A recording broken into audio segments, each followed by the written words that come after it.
welcome to Full Out Flying Solo. It's just me here to talk about a time when I went like super full out when I was, okay, so I have a college diploma, but I'm not sure if I actually graduated college because I went to college on a cheerleading scholarship and I was in Hawaii. I was a journalism major because I thought I was going to be a broadcast journalist. And I remember my mom telling me like, yeah, you could maybe do like Nickelodeon news or something because I look and sound, well, back then I looked really young, but I always sounded really young. But I was like, I had realized I'm not going to be a journalist. I just want to get to LA as quick as I can so I can start acting because I thought I was like starting to look so old and I was so young. It was like so dumb how like it's so funny to hear people who are younger than you say that they're like getting old because you're like, no, you're not. And I know that I'm doing that now. And I see like people older than me being like, oh, shut up, you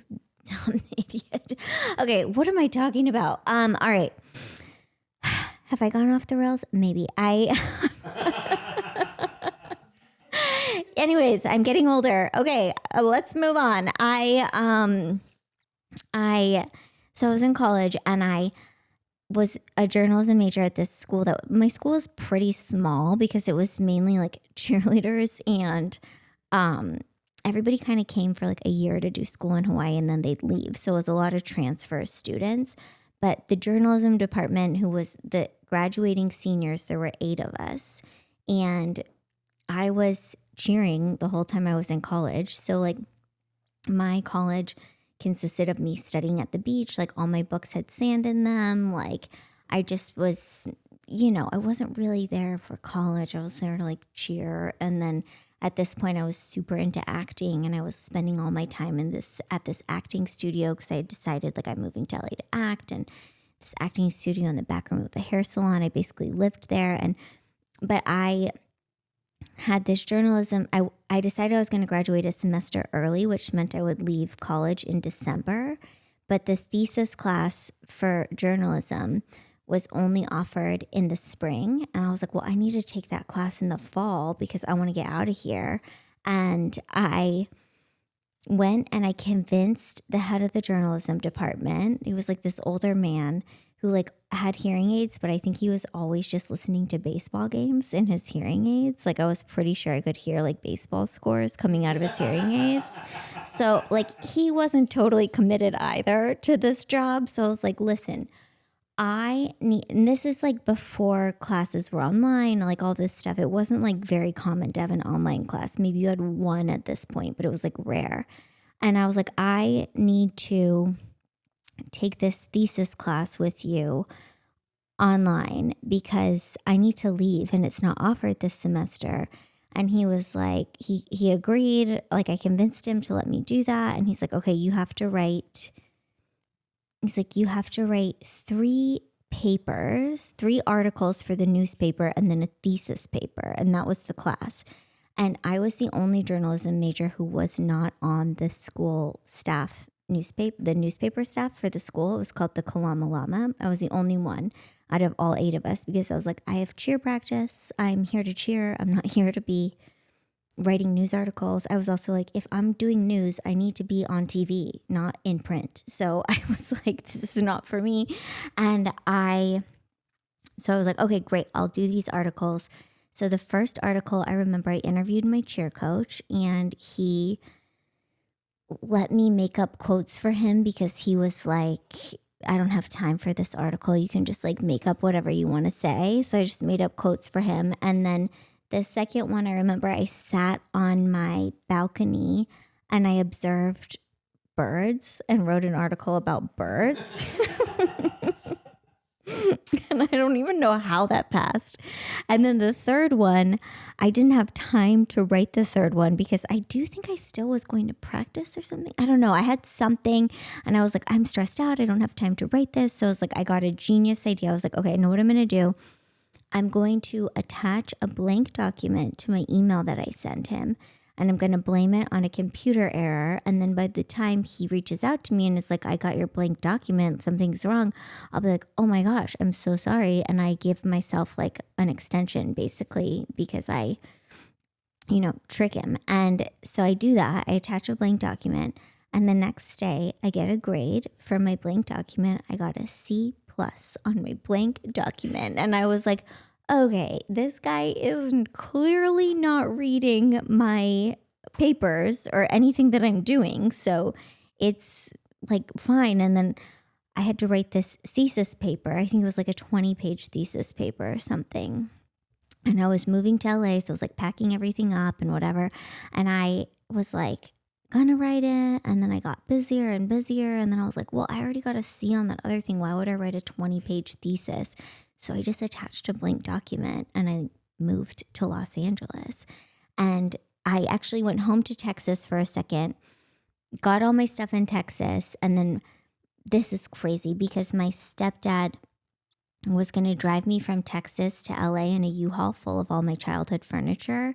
And my dad found out that my stepdad was going to do that. And he's like, well, I also wanted help too, because like the way to get my dad to do anything fatherly is to tell him what my stepdad is doing. And he was like, oh, I should be a part of this too. And I was like, wait, what? Because my dad and stepdad were not friends at that point. And they decided they were both going to take me in a U-Haul from Texas to LA with all my childhood furniture to move. And I was supposed to ride middle seat for 3 days between my dad and my stepdad. And I was like, I cannot do that. So I'm going to fly to LA. And so my dad and my stepdad rode to LA in a U-Haul together. And I fly to LA, like thinking I've graduated, and I get here and I find a place, and then like the dads rolled into town, and like they all of a sudden were like best friends because they like bonded on the trip, and they had all these inside jokes, like they're about my mom. They're like, Trisha, and I was like, Trisha, my mom, yeah, I know her. What are you talking about? And like, so that they were here, and they were like, they decided to stay another week, and I'm hanging out with them, and it's super weird. And then I get this email from the school, from the college, saying that I had an incomplete in my thesis journalism class. And I was like, what? I was like, I left. All my stuff is here. And like I had a party, like my Uncle Fred gave me a necklace and said he was proud of me. Like I was like, I have to have graduated. So I didn't tell my dad and stepdad or my mom this was happening at the time. And I remember like calling the school, like sneaking away and calling the school to hide from my dad and stepdad. And I was like, I definitely graduated. I was like, Larry, like the teacher, I was like, his name was Larry. I was like, he's not used to like doing these online classes. It's the first time he's ever done this. So maybe he just like doesn't know how to do it. But I definitely sent in everything, and they're like, okay, we'll look into it and stuff. And so I get all settled in my new place, and my dad and my stepdad leave. Weirdly, on New Year's Eve, they left together, and their flight, they were like on the plane at midnight. They're like best friends now. That's a whole other story for another time. After this trip, they're like in love with each other. But I'm like settled into my place, and I'm kind of freaking out because I'm like, oh my God, I live here now. And what if I didn't graduate? Like everybody's going to be so mad at me. And then my mom calls me and she's like, guess what came in the mail? And I was like, what? And she's like, your diploma. And I was like, amazing. And so I have a diploma. I never really heard anything back. And because I work in entertainment, I've never had to show anybody my college transcripts or had to have them requested, because all of my jobs have been in a place where they're like, you don't need a college diploma to live in Los Angeles. And so I don't really know what it says on those transcripts, but I do have a diploma. And I feel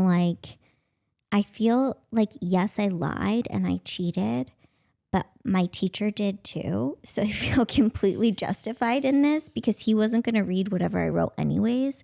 So why would I waste my time?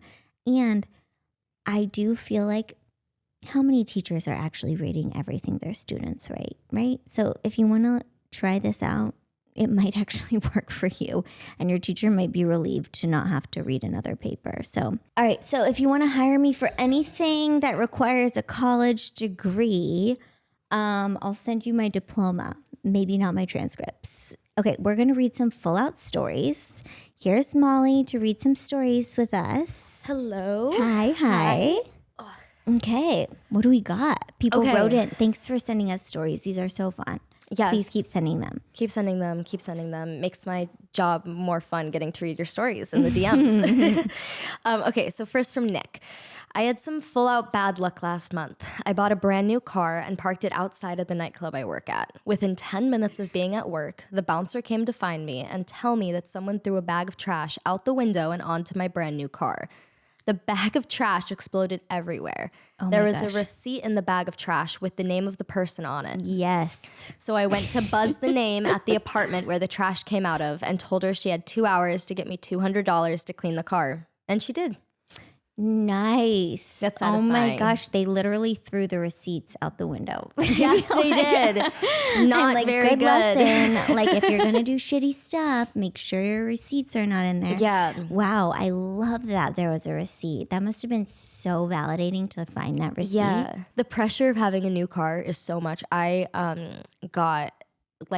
my first car was like a brand new Honda Insight, and I had it for 12 hours, but I still had my learner's permit, and I had used my acting money for it. And I was driving my mom. So I had my learner's permit.